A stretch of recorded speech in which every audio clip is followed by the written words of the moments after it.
C'est une maladie qui a terrifié les pays industrialisés au milieu du XXe siècle. La polio, une maladie infectieuse pouvant provoquer de graves paralysies. En 1988, environ 350 000 nouveaux cas de polio étaient recensés dans le monde. Et aujourd'hui, grâce à une vaste campagne menée par l'Organisation mondiale de la santé, ce chiffre a baissé de plus de 99%.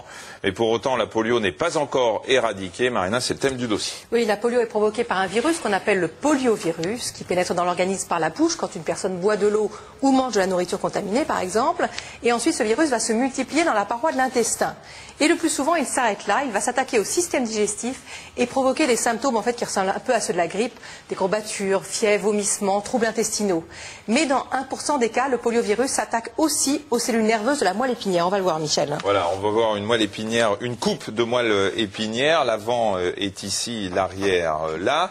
Et vous voyez que en coupe, on voit que ça fait une sorte de hache au milieu. C'est ce qu'on appelle la substance grise ici. Et c'est à cette substance grise que va s'attaquer le virus de la polio. Plus exactement, il va s'attaquer à ce qu'on appelle la corne antérieure, c'est-à-dire cette partie-là de la moelle épinière. Et c'est là que se trouvent ce qu'on appelle les motoneurones. En gros, ce sont des neurones qui vont partir pour permettre de bouger, de commander nos muscles.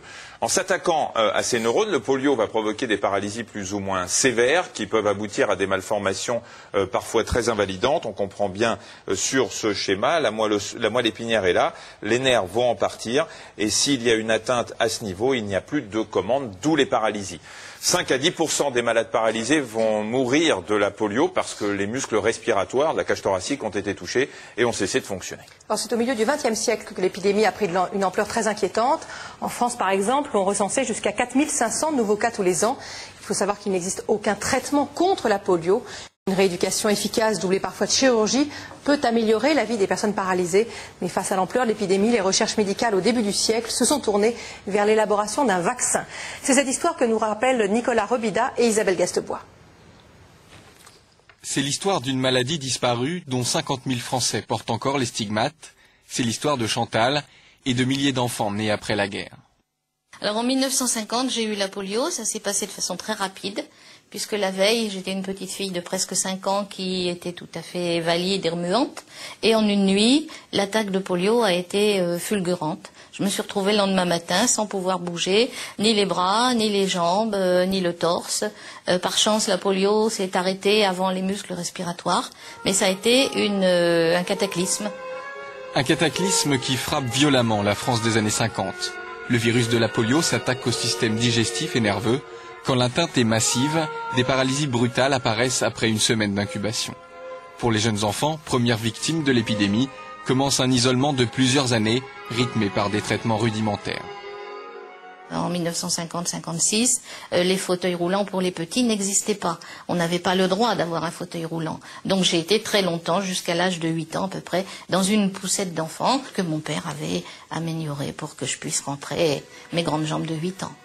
Poussette, attelle ou béquille, la médecine n'a pas grand-chose à offrir au polio. La mise au point d'un vaccin devient donc prioritaire.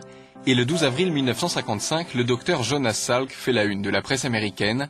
Son vaccin injectable fonctionne. L'histoire est en marche. 6 ans plus tard, le vaccin oral, élaboré à partir d'une forme vivante du virus, permet la vaccination à grande échelle. La France va longtemps combiner les deux formules avant de fixer définitivement son schéma en 1982. En France actuellement, pour vacciner contre la poliomyélite, on utilise uniquement un vaccin inactivé, c'est-à-dire c'est un virus qui est tué, et il se fait par injection. Ce vaccin est le plus sûr car il ne provoque pratiquement jamais d'effets secondaires et en tout cas il n'y a absolument aucun risque de complications type paralysie. Très vite, le nombre d'infections chute. 20 ans après la première vaccination, seuls 26 cas sont déclarés. Et depuis 1989, personne n'a contracté le virus sur le territoire. La maladie a disparu, mais pas le risque. Il y aura un gros danger à arrêter de vacciner les enfants aujourd'hui, car si quelqu'un provenant d'un pays où il y a encore la maladie venait en France et disséminait le virus, ça pourrait provoquer une flambée épidémique chez les enfants. Car la polio regagne du terrain.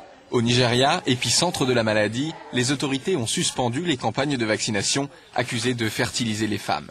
À partir de ce foyer et des 3 autres zones endémiques, l'Inde, l'Afghanistan et le Pakistan, en rouge sur la carte, le virus a touché 14 pays. Depuis janvier, on observe presque 3 fois plus de contamination que l'année précédente.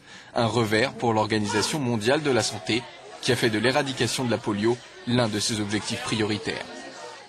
On l'a vu, le nombre de cas de polio a énormément chuté. La maladie sévit toujours dans certains pays. La mobilisation de l'OMS se poursuit et la priorité, c'est de vacciner tous les enfants dans les pays où l'épidémie sévit encore. Parce qu'on l'a vu, seule cette vaccination permet de protéger efficacement de la maladie. Alors sachez d'ailleurs qu'en France, le vaccin contre la polio est obligatoire. Il comporte une première vaccination avant l'âge de 18 mois.